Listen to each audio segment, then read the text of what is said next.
En canvi, en el nord-est peninsular, el pas de la propietat senyorial a la propietat privada capitalista va permetre als camperols accedir a la propietat de la terra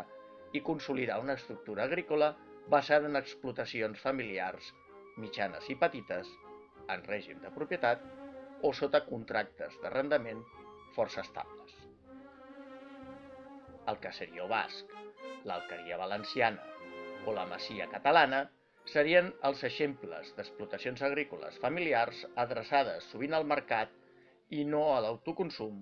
que introduïren millores tècniques, utillatge i maquinària i nous sistemes de conreu, que varen fer les explotacions més modernes i productives.